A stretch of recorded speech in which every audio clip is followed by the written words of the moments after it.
आज के समय में शायद ही कोई शख्स होगा जो कोई भी फैक्ट्री से तैयार मिलने वाला फूड नहीं खाता होगा। हम हर रोज ऐसी पता नहीं कितनी चीजें खाते हैं जो ज्यादातर पूरी तरह या कभी कभी लगभग फैक्ट्री से बनी बनाई ही आती हैं। अब वैसे तो हर किसी को ऐसा फूड खाना बहुत पसंद होता है, लेकिन क्या कभी आपके मन में ये ख्याल आया है कि आखिर ये चीजें फैक्ट्री में किस तरह से बनती हैं?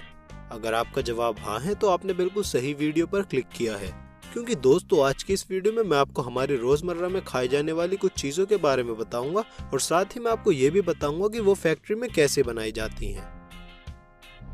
Number 1, peanut butter. आज हम जिस पीनट बटर को बड़े शौक से खाते हैं उसकी खोज 1890 में एक अमेरिकन डॉक्टर ने की थी। उस डॉक्टर ने इस बटर को ऐसे मरीजों के लिए बनाया था जिनके दांत कमजोर थे और जिससे वो मीट तक नहीं चबा पाते थे, तो वो ये पीनट बटर खाकर अपने शरीर को जरूरी प्रोटीन पहुंचा पाएं। पीनट बटर बनाने के लिए सबसे बढ़िया पीनट रनर पीनट्स होती हैं, क्योंकि वो बाकी पीनट से बहुत ज्यादा अच्छे से रोस्ट हो जाती हैं। ये मूंगफलियां पीनट बटर फैक्ट्री में पहले से ही अपने शेल से बाहर निकली हुई आती हैं। एक 500 ग्राम पीनट बटर जार को बनाने के लिए करीब 560 ग्राम पीनट्स की जरूरत पड़ती है। ये पीनट्स एक कन्वेयर बेल्ट के जरिए एक भट्टी से होती हुई फैक्ट्री के अंदर जाती हैं और वहां तक पहुंचते पहुंचते ही ये पूरी तरह से सिक जाती हैं। अब जब ये मूंगफली हल्की ब्राउन कलर की हो जाती हैं तब इन्हें प्रेशराइज्ड हवा की मदद से वापस रूम टेम्परेचर तक ठंडा कर दिया जाता है। इसके बाद पीनट्स एक मशीन से होकर गुजरती हैं, जिससे उनके ऊपर की पतली छिक्कल की लेयर भी उतर जाती है। छिक्कल उतर जाने के बाद पीनट्स को एक बड़े से स्टेनलेस स्टील कंटेनर में भर दिया जाता है, जिससे वो बारीक टूटकर एक ग्राइंडर में गिर जाती हैं, जहां अब उनका पेस्ट बनना होता है। इसके बाद इन पीनट्स में दूसरे जरूरी इंग्रेडिएंट्स जैसे कलर या आर्टिफिशियल स्वीटनेस डाले जाते हैं और इसका पेस्ट बना दिया जाता है। पेस्ट बनने के बाद इस तैयार पीनट को अलग अलग साइज के जार्स में भरकर पैक कर दिया जाता है और दुनिया भर के लोगों के लिए भेज दिया जाता है। Number 2, candies. कैंडी एक ऐसी चीज है जिसे हर कोई अपने बचपन में बड़े शौक से खाता था। ये कई अलग अलग साइजेस और कलर में आती हैं, लेकिन इन सभी में एक चीज सामान्य होती है और वो है इनकी स्वीटनेस। कैंडी मेकर्स कैंडी बनाने के लिए सबसे पहले पानी, चीनी और कॉर्न सिरप के एक मिक्सचर को अच्छे से पकाते हैं। सिरप पक जाने के बाद वर्कर्स उसे ठंडा करने के लिए एक फ्लैट सरफेस पर डाल देते हैं और जब तक वो मिक्सचर ठंडा होता है तब तक वर्कर्स स्टार्च और पेपरमिंट फ्लेवर का भी एक मिक्सचर तैयार करते हैं। इस मिक्सचर के बन जाने के बाद इसे ठंडे हो चुके शुगर और वाटर के मिक्सचर के ऊपर डालकर एक मशीन में डाल दिया जाता है, जहां वो बहुत अच्छे तरीके से एक दूसरे में मिक्स हो जाते हैं। मिक्स होने के बाद कैंडी डो का कलर काफी हद तक ब्राइट हो जाता है। इसके बाद इस मिक्सचर को एक दूसरी मशीन में डाल दिया जाता है और वो मशीन मिक्सचर को गर्म करके बढ़िया कैंडी बनाने की शेप में ले आती है। इसी तरह से बाकी कैंडी फ्लेवर्स के मिक्सचर को भी तैयार किया जाता है और उसके बाद इन सभी अलग अलग फ्लेवर्स को वर्कर अपने हिसाब से एक साथ मिलाकर उसे अपने हाथों से बेलते हैं और उनकी पतली पतली कैंडी स्टिक बना लेते हैं। अब जब ये स्टिक ठंडी हो जाती है उसके बाद बाकी वर्कर्स इसे बहुत प्रोफेशनली तरीके से जल्दी बहुत छोटी कैंडीज की शेप में काट देते हैं। अब जब ये कैंडीज पूरी तरह से तैयार हो जाती हैं तो इन्हें पैकेट्स में पैक करके दुनिया भर में सप्लाई कर दिया जाता है। Number 3, ice creams. चाहे गर्मी हो या सर्दी, आइसक्रीम के दीवाने उसे हर वक्त बड़े शौक से खाते हैं। सबकी आइसक्रीम के मामले में अपनी अलग अलग पसंद होती है। कुछ लोगों को सिर्फ चॉकलेट फ्लेवर वाली आइसक्रीम ही पसंद आती है, तो वहीं कुछ लोग ऐसे भी होते हैं जो आइसक्रीम के हर अजीबोगरीब फ्लेवर को कम से कम एक बार तो चखना ही चाहते हैं। एक आइसक्रीम बनाने के लिए सबसे बेसिक इंग्रेडिएंट होता है मिल्क। हर आइसक्रीम कंपनी का आइसक्रीम के लिए मिल्क को तैयार करने का अलग अलग तरीका होता है, लेकिन उसके बाद का प्रोसेस लगभग सभी कंपनियों में एक जैसा ही होता है। तो सबसे पहले मिल्क और बाकी इंग्रेडिएंट्स जैसे शुगर और फ्लेवर का एक मिक्सचर तैयार किया जाता है और उसके बाद उस मिक्सचर को जमने से बस कुछ ही डिग्री पहले के तापमान में एक मशीन में डाल दिया जाता है, जिसमें से आइसक्रीम स्टिक के साथ ही अपनी आइडियल शेप में बाहर निकल रही होती है और तभी एक रोबोटिक कटर उस आइसक्रीम को तेजी से काटता रहता है। ये आइसक्रीम एक बहुत ही ठंडी कन्वेयर बेल्ट पर गिरती है, जिससे पिघलती नहीं है। इसके बाद एक मशीन इन आइसक्रीम्स को पिघली हुई चॉकलेट में डिप करती है और उसे कुछ समय के लिए रेफ्रिजरेटर में ले जाती है, जहां वो आइसक्रीम अच्छी तरह से जम जाती है। अब आइसक्रीम के जम जाने के बाद उसे पैक करके मार्केट में भेज दिया जाता है। Number 4, Maggi. इंडिया का सबसे फेमस फास्ट फूड कोई और चीज नहीं बल्कि मैगी है। मैगी हर किसी को पसंद होती है, क्योंकि एक तो ये टेस्ट में बहुत बढ़िया होती है और साथ ही इसको बनाने के लिए सिर्फ गर्म पानी की ही जरूरत पड़ती है। मैगी बनाने के लिए सबसे पहले भारत में ही उगाए गए फ्रेश गेहूं फैक्ट्री में पहुंचाए जाते हैं। उसके बाद जैसे लोग अपने घरों में आटा गूंदते हैं, वैसे ही मैगी बनाने के लिए गेहूं का आटा गूंदा जाता है। डो बनाने के बाद उन्हें शीट के रूप में रोल कर दिया जाता है और फिर एक कटर उस शीट को मैगी की आइडियल शेप में काट देता है।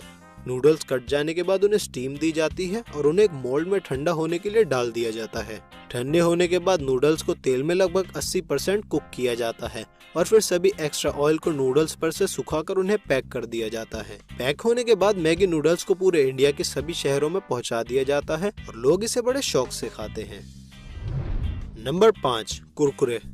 कुरकुरे 1999 में मार्केट में आया था और तब से ही इसने इंडियन स्नैक्स की दुनिया को ही बदल दिया है। अब क्योंकि ये लोगों का बहुत पसंदीदा स्नैक है तो चलिए अब जानते हैं कि आखिर इस चटपटे स्नैक्स को कैसे बनाया जाता है। कुरकुरे बनाने की तब से शुरुआत होती है जब फैक्ट्री में सबसे पहले चना आटा, मकई का आटा और बाकी मसाले आते हैं। फैक्ट्री में आते ही इन सभी चीजों का क्वालिटी चेक होता है और अगर इनमें से किसी भी चीज में कोई कमी होती है तो इस वजह से पूरी शिपमेंट को ही फौरन वापस भेज दिया जाता है। कुरकुरे बनाने में इस्तेमाल किए जाने वाले सभी इंग्रेडिएंट्स 100% सर्टिफाइड वेजिटेरियन होते हैं। सबसे पहले गेहूं, चने और चावल के आटे को एक मशीन की मदद से मिक्स किया जाता है और साथ ही उसमें पानी मिलाकर उसका एक डो तैयार कर लिया जाता है। इसके बाद इस मिक्सचर को एक दूसरी मशीन में डाल दिया जाता है जहां से वो कुरकुरे बनकर बाहर निकलता है। कुरकुरे बनने के बाद उसे एडिबल ऑयल में फ्राई किया जाता है और उसके बाद कुरकुरों पर सभी तरह के मसाले डाल दिए जाते हैं जिससे कुरकुरे पूरी तरह से तैयार हो जाते हैं। अब बस इन कुरकुरों को अलग अलग साइज के पैकेट्स में पैक कर दिया जाता है और ऑल ओवर इंडिया भेज दिया जाता है। Number 6, orange juice. आज तक भी ये बात कोई नहीं जानता कि आखिर किसके दिमाग में आइडिया आया था कि वो ऑरेंजेस को निचोड़कर उसका जूस बनाए। ऑरेंज जूस को पसंद करने वाले लोगों की संख्या अचानक से ही 20वीं सेंचुरी के बीच से ही बहुत बढ़ गई थी। अब आज के समय में करोड़ों लोग हर रोज अपने दिन की शुरुआत सिर्फ ऑरेंज जूस से ही करते हैं। ऑरेंज जूस एक ऐसी चीज है जिसमें कोई दूसरे ज्यादा इंग्रेडिएंट्स डालने की जरूरत ही नहीं होती है। एकदम ताजे ऑरेंज जूस में विटामिन सी की मात्रा बहुत ज्यादा होती है और इसीलिए लोग इसे ताजा पीना ज्यादा पसंद करते हैं। ऑरेंज जूस बनाने की शुरुआत खेतों से होती है और यहाँ के ऑरेंजेस उगने में कई महीनों तक का समय लगता है। ज्यादातर इन ऑरेंजेस को नवंबर की शुरुआत में ही तोड़ा जाता है और इन्हें तोड़ने का काम कोई मशीन्स नहीं बल्कि इंसान ही करते हैं। ऑरेंजेस इकट्ठे करने के बाद उन्हें फैक्ट्री भेज दिया जाता है जहां पर पहले उन्हें अच्छे से धोया जाता है और फिर उसके बाद उनकी एक बार और छटाई होती है। इसके बाद का सभी काम मशीनों द्वारा ही किया जाता है, जैसे ऑरेंजेस के छिक्कल उतारना और उनका जूस निकालना। जूस निकालने के बाद उसमें फ्लेवर के लिए कुछ इंग्रेडिएंट्स मिलाए जाते हैं और फिर उसे अलग अलग कंटेनर्स में पैक करके स्टोर में भेज दिया जाता है। अब आगे बढ़ने से पहले अगर आपने अभी तक चैनल को सब्सक्राइब नहीं किया है तो सब्सक्राइब कर दीजिए और उसके बराबर में बने बेल आइकन को भी प्रेस कर दीजिए जिससे डेली अपलोड होने वाली वीडियोस की नोटिफिकेशन आपको सबसे पहले मिल सके। Number 7, French fries. कई लोगों का मानना है कि मैकडोनल्ड का सबसे बेस्ट फास्ट फूड है फ्रेंच फ्राइज और इसीलिए लोग हमेशा से ये जानना चाहते थे कि आखिर ये पोटैटो फ्राइज किस चीज से बने होते हैं। तो मैकडी के फ्राइज बनने की शुरुआत होती है फ्रेश आलूओं से जिन्हें उगाया जाता है अमेरिका के खेतों में। मैकडोनल्ड्स अपने फ्राइज के लिए आलू को लेकर इतना सीरियस है कि वो शुरू से लेकर अब तक एक ही सोर्स से अपने आलू मंगवाता है। सबसे पहले ताजे आलू को फैक्ट्री में पहुंचाया जाता है और वहां पर उनकी अच्छे से धुलाई की जाती है। धुलाई के बाद उन आलूओं की छटाई होती है और सिर्फ पूरी तरह से पके हुए आलू ही फैक्ट्री में अंदर जा पाते हैं। अंदर पहुंचने के बाद एक मशीन से आलूओं के छिक्कल को उतार दिया जाता है और फिर उन्हें एक पाइप जिसमें करीब 50 मील प्रति घंटे की रफ्तार से पानी बह रहा होता है से गुजारा जाता है। इस पाइप में कटर लगा होता है जिसकी वजह से आलू पाइप से गुजरते हुए ही फ्रेंच फ्राइज की शेप में कट जाते हैं। कट जाने के बाद उन आलूओं को थोड़ा सुखाया जाता है और फिर उसके बाद उसे तेल में पूरी तरह पकने से थोड़ा पहले तक ही तला जाता है। अब जब फ्राइज लगभग पूरी तरह से तैयार हो चुके होते हैं तब इन्हें कंटेनर्स में पैक करके दुनिया भर के मैकडॉनल्ड्स में भेज दिया जाता है। Number 8, bubble gum. बहुत कम ही लोग इस बारे में जानते हैं कि च्युइंगम एशियन ग्रीक के समय से दुनिया में चबाई जा रही है। उस समय के लोग च्युइंगम के तौर पर पेड़ों में से रेसिन निकालकर चबाते थे, लेकिन इसके बाद पहली बार साल 1859 में यूनाइटेड स्टेट्स के एक डेंटिस्ट ने च्युइंगम को इन्वेंट किया था और आज हम जिस च्युइंगम को जानते हैं उसकी खोज एक अमेरिकन ने ही साल 1928 में करी थी। च्युइंगम बनने की शुरुआत एक गम बेस से होती है जिसे पहले सिर्फ पेड़ों से निकालकर ही बनाया जाता था, लेकिन आज के समय में इसे एक प्रकार के प्लास्टिक पॉलीथिलीन से बनाया जाता है। वर्कर्स इस गम बेस को एक मिक्सचर में डालते हैं और फिर उस मिक्सचर में ही फ्लेवर्स और कलर भी डाल देते हैं अब जिस वक्त ये सब चीजें आपस में मिक्स हो रही होती हैं, तब इस मिक्सचर में अलग से ग्लूकोज सिरप भी डाला जाता है, जिसकी वजह से च्युइंगम हल्की सी मीठी हो जाती है और साथ ही वो सॉफ्ट भी रहती है। इस सब के अच्छे से मिल जाने के बाद गम मिक्सचर में एक तरह का स्वीट पाउडर डालकर उसे मिक्स कर दिया जाता है। अब इस मिक्सचर को निकालकर एक दूसरी मशीन में डाल दिया जाता है, जहां से एक गम डो पतली स्ट्रिप की शेप में होकर निकलता है।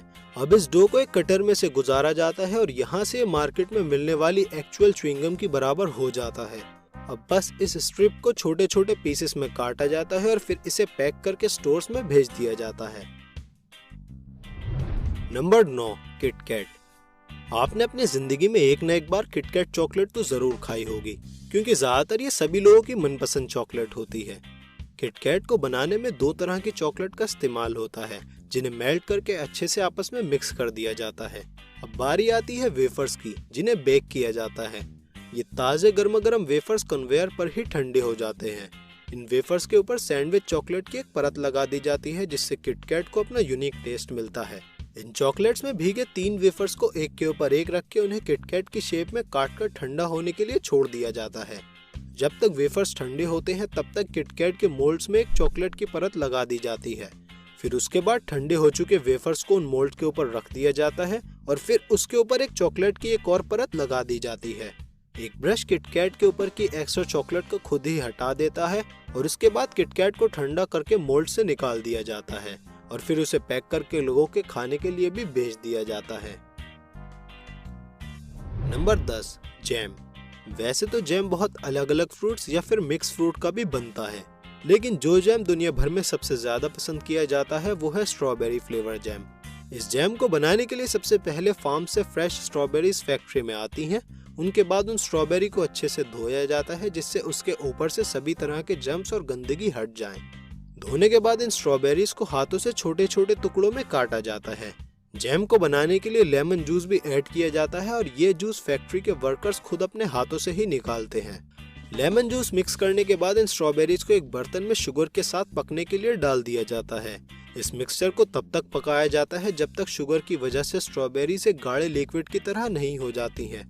लिक्विड तैयार होने के बाद उसे जार्स में भरकर पैक कर दिया जाता है और सभी जगह भेज दिया जाता है। तो दोस्तों, ये थी कुछ ऐसी चीजें जो फैक्ट्री से ही बनी बनाई आती हैं। अब अगर ये वीडियो पसंद आई हो तो इसे लाइक करिए और अपने दोस्तों के साथ शेयर भी करिए और मुझे कमेंट करके बताइए कि नेक्स्ट वीडियो आप लोगों को किस टॉपिक पर देखनी है।